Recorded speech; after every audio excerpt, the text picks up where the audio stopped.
সবাইকে স্বাগত জানাচ্ছি ক্রিকেট ফ্রেন্ডজির পর্দায়। আজকে 24 রমজান, ঢাকা প্রিমিয়ার লিগের আজকে ঈদের আগে শেষ ম্যাচটা হয়ে গেছে। 3টা ম্যাচ এখন শেষ পর্যায়ে আছে। এই 3টা ম্যাচের পরেই ঢাকা প্রিমিয়ার লিগ ঈদের ছুটিতে যাবে। অলরেডি অনেক প্লেয়ার ছুটিতে চলে গেছে। আমরা দেখার চেষ্টা করব ঈদের আগে ঢাকা প্রিমিয়ার লিগে কোন দল কোন পর্যায়ে আছে, কোন প্লেয়াররা ভালো করেছেন, কোন ব্যাটাররা, কোন বোলাররা। আর এই আলোচনার জন্য আমার সাথে আছে আমার সহকর্মী মমিনুল ইসলাম। ধন্যবাদ আপনাকে।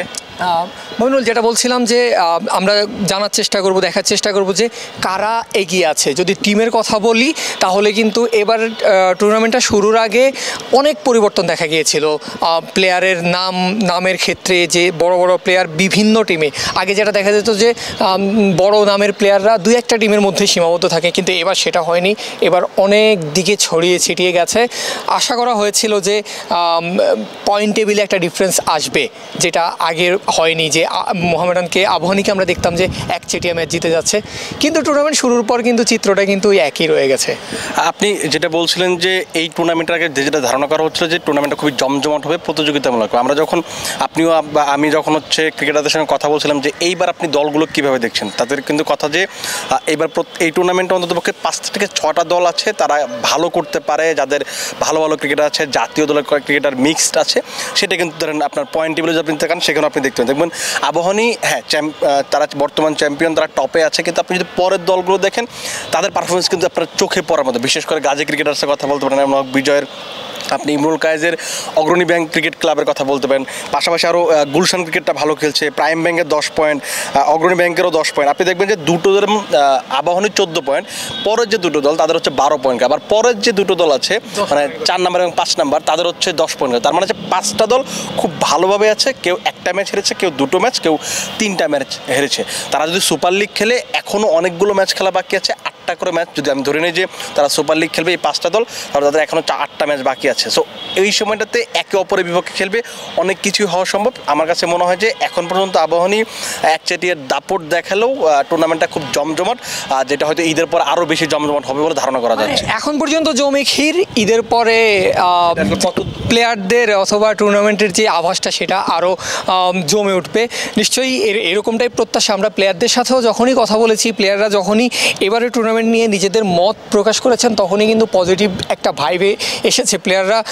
আমি অনেক প্লেয়ারের সাথে কথা বলেছি যারা বলেছেন যে আসলেই আমরা বোরিং ফিল করতাম যে একচেটি একটা টুর্নামেন্ট হয়ে যাচ্ছে, কিন্তু এবার সেটা হচ্ছে না। হয়তো আবাহনী এখন পর্যন্ত টেবিল টপার আছে, কিন্তু ওই যে আপনি যেটা বললেন, সবাই কিন্তু তাদের ঘাড়েই নিঃশ্বাস ফেলছে আরও 3-4টা টিম।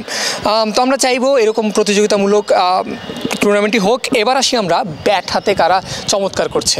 আর ডিপিএলে ব্যাট হাতে চমৎকার কারা করছে, এইটার নাম বলতে গেলেই সবার আগে যে নামটা অটোমেটিক চলে আসে, এনামুল হক বিজয়। এবারও ব্যতিক্রম কিছুই নাই। ঈদের আগ পর্যন্ত তিনি অলরেডি 8 ম্যাচে 500-র বেশি রান করে ফেলেছেন, একাধিক সেঞ্চুরি করেছেন, একটা 150-র কাছাকাছি গিয়েছিলেন। আসলে ডিপিএলটা কি এনামুল হকের? এটা আপনি বলতে পারেন। একটা সময় কিন্তু তিনি কিন্তু অনেক দিন আগে একটা ইন্টারভিউ দিয়েছিলেন কোনো একটা জায়গাতে। তিনি বলেছিলেন যে আমি যদি পর্যাপ্ত সুযোগ পেতাম, আমি হচ্ছে এই যে এখন আমাকে যেমন ঘরোয়া লেজেন্ড বলা হয়, সেটা হয়তো আমি জাতীয় দলে যদি সুযোগ পেতাম সেটা আমি হতে পারতাম। আপনি ঘরোয়া ক্রিকেটে যদি আপনি চিন্তা করেন, তার খুব সম্ভবত আজকে 49তম সব মিলিয়ে আসলে পেশাদার ক্রিকেটে সেঞ্চুরি করেছেন।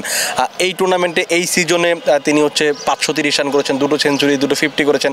তার মানে ডিপিএল যখনই খেলা হয় আপনি ধরে নিতে পারেন যে এই টুর্নামেন্টে এনামুল হক বিজয় রান করবেন এবং তিনি টপে থাকবেন। এটা আপনি যদি লাস্ট 5 বছর ধরে খেয়াল করেন, 1-2টা মৌসুম হয়তো এদিক সেদিক হয়েছে, তাও তিনি টপ 3-তে সবসময় থাকতেন, এরকম একটা অবস্থা। তার পাশাপাশি বেশ কিছু ক্রিকেটার আছে যাদেরকে আপনি চেনেন, যাদেরকে আপনি জানেন যে ঘরোয়া ক্রিকেট তারা কেমন ভালো খেলে, জাতীয় দলে যদি নাও থাকে তারা ঘরোয়া ক্রিকেটে ভালো খেলে। আপনি 2 নম্বরে যদি আপনি নাইম শেখের কথা বলতে পারেন, নাইম শেখ গত মৌসুমে কিন্তু খুব ভালো ক্রিকেট খেলেছেন, খুব সুন্দর। গত মৌসুমে তিনি প্রাইম ব্যাংকের হয়ে খেলেছিলেন, এবারও তিনি প্রাইম ব্যাংকের হয়ে খেলছেন।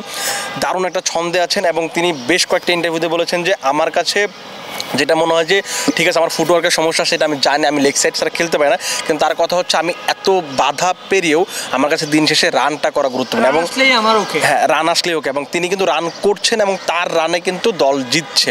এখন পর্যন্ত তিনি 2টো সেঞ্চুরি করছেন। আপনি ইমরুল কায়েজের কথা বলতে পারেন, কিছুদিন আগে তিনি কয়েক মাস আগে তিনি এনসিএল থেকে তিনি অবসর নিয়েছেন, ঘরোয়া ক্রিকেটটা চালিয়ে যাচ্ছেন, মিনস হচ্ছে যে লিস্টে ক্রিকেটটা তিনি চালিয়ে যাচ্ছেন এবং সেখানেও কিন্তু তার দলকে অগ্রণী ব্যাংক, আপনি যদি টুর্নামেন্ট শুরু আগে বলতেন যে অগ্রণী ব্যাংক টপ 3-তে থাকবে, টপ 5 5-এ থাকবে নিশ্চিতভাবে আমি নিশ্চিত যে কেউ বিশ্বাস করতেন না যে টপ 5-এ তারা থাকতে পারে, কিন্তু তারা এখন টপ 3 কন্টেন্ডার। আর লাস্ট ম্যাচটা যদি তারা না হারতেন সেক্ষেত্রে লাস্ট ম্যাচটা এই রাউন্ডের আগের রাউন্ডে 7 নম্বর রাউন্ডে যদি ম্যাচটা না হারতেন তারা হয়তো টপে খুব ভালোভাবে ফাইট দিতে পারতেন। এবং তিনিও কিন্তু 400-র বেশি রান করেছেন। এবং সবচেয়ে বড় যে ব্যাপারটা হচ্ছে যে ঘরোয়া ক্রিকেটে তারা নিয়মিত পারফর্ম করেন, তারা নিয়মিত পারফর্ম করছেন। আর সবচেয়ে যে হতাশার যে ব্যাপারটা সেটা আমি নিশ্চিত যে আপনি ওইভাবে একমত হবেন যে পারভেজ হোসেন ইমনকে যদি আমি বাদ দিই, তিনি ব্যতীত জাতীয় দলের সেট আপে যারা আছেন 15 থেকে 20 জন ক্রিকেটার, সেখানে অন্ততপক্ষে 10 জন ব্যাটার তো আছেন যারা জাতীয় দলে আসছেন গেছেন এরকম পরিস্থিতি, জেনুইন ব্যাটার, তাদের কিন্তু কেউই আসলে ইমনের বাইরে কিন্তু কেউ পারফর্ম করতে পারছেন না। এটাই সবচেয়ে মনে হয় যে এই টুর্নামেন্টে এখন পর্যন্ত 8 রাউন্ডে সবচেয়ে হতাশার ব্যাপার। মমিনুল এবং দর্শকদের উদ্দেশ্যে ব্যাটারদের কথা যেহেতু আমরা আলোচনা করছি, একটা স্পেশাল মেনশন করে দিতে চাই তামিম ইকবাল খান।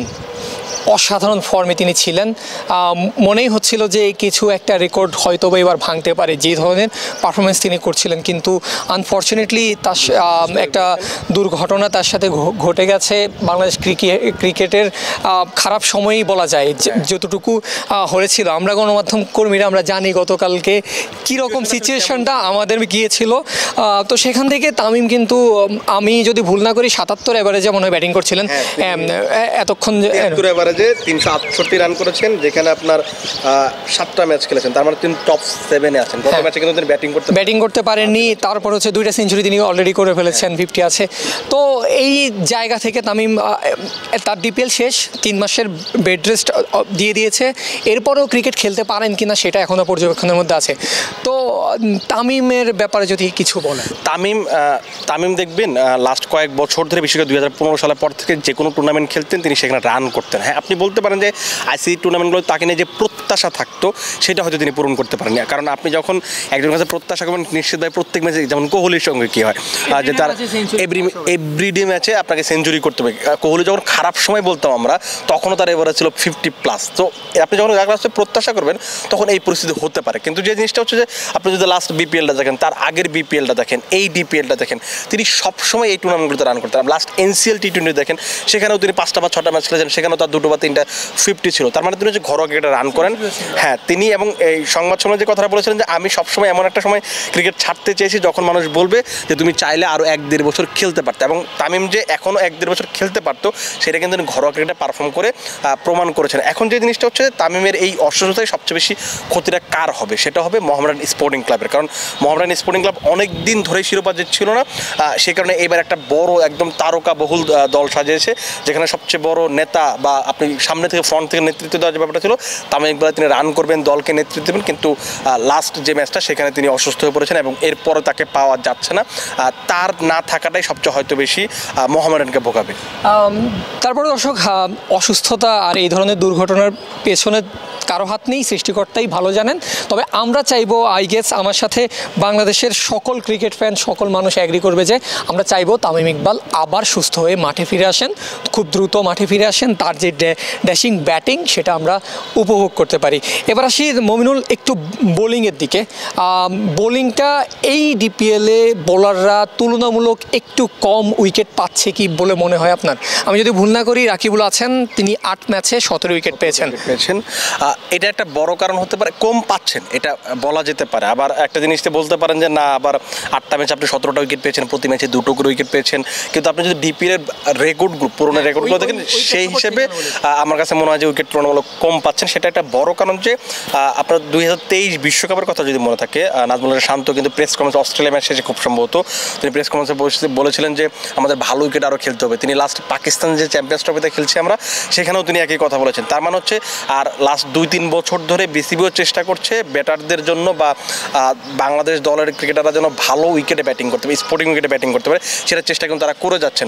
এবং সেটার কারণে খুব সম্ভবত এই টুর্নামেন্টের রানটা বেশি হচ্ছে এবং বোলারদের জন্য খুব বেশি অ্যাডভান্টেজ থাকছে না। বিশেষ করে পেসারদের জন্য আসলে আমি মনে হয় না যে খুব বেশি অ্যাডভান্টেজ আছে। এখন পর্যন্ত আপনি যে 8টা রাউন্ড দেখবেন যে টপ 5-এ যারা আছেন তাদের 5 জনের 4 জনই হচ্ছে স্পিনার। তার মানে হচ্ছে পেসাররা খুব বেশি অ্যাডভান্টেজ পাচ্ছে না, স্পিনারও যে খুব বেশি টান পাচ্ছেন, যেটা আমরা ধরেন বাংলাদেশের ঘরোয়া ক্রিকেটে দেখে অভ্যস্ত। প্রচুর টান পাবেন সেটাও কিন্তু আমরা এমনকি মেইনপুরেও কিন্তু আমরা সেই ধরনের টান দেখতে পাইনি। তার মানে হচ্ছে এবার বোলারদের জন্য আসলেই তুলনামূলকভাবে সুযোগ সুবিধাটা কম। তারপরও যারা উইকেট পাচ্ছেন, রাকিবুল বলুন, তাইজুল ইসলাম বলুন বা আরাফাত সানিরা বলুন, তারা কিন্তু ওই নিজেদের বৈচিত্র্য বলুন, দক্ষতা বলুন, সেগুলো কিন্তু কাজে লাগিয়ে উইকেট কিন্তু দিন শেষে তুলে নিচ্ছেন তারা। মমিনুল, এই ছিল আমাদের মোটামুটি আলোচনা, যেটা আমরা ওই একই কথায় অ্যাগ্রি করি যে মোটামুটি ডিপিএল জমেখির ঈদের আগে, ঈদের পরেরটা দেখা যাবে। প্রত্যাশা থাকবে এরকমই একটা আবহাওয়া থাকবে, প্লেয়াররা এটা এনজয় করছেন, বাংলাদেশের ক্রিকেটের মানুষ এনজয় করছেন। আপনি দেখবেন গতানুগতিক লাস্ট কয়েক বছর থেকে এবার মানুষ ক্রিকেটটা নিয়ে, ডিপিএলটা নিয়ে একটু বেশি আলোচনা করে। সেটার একটা কারণ হতে পারে ব্রডকাস্টিংয়ের সিদ্ধান্ত। এটা খুবই ভালো কাজ, প্রশংসনীয় কাজ বিসিবির পক্ষ থেকে। তো এইরকম ক্রিকেটের আলোচনা চলতে থাকুক, ক্রিকেট কম্পিটিশন হোক, ক্রিকেটের মধ্যে প্লেয়াররা এনজয় করুক, দর্শকরা এনজয় করুক, এরকম প্রত্যাশা নিয়ে আমরা আপাতত ডিপিএলের মাঠ থেকে ঈদের আগে বিদায় নেই। সবাই ঈদ মোবারক বলে দিই। সবাইকে ঈদ মোবারক। ধন্যবাদ।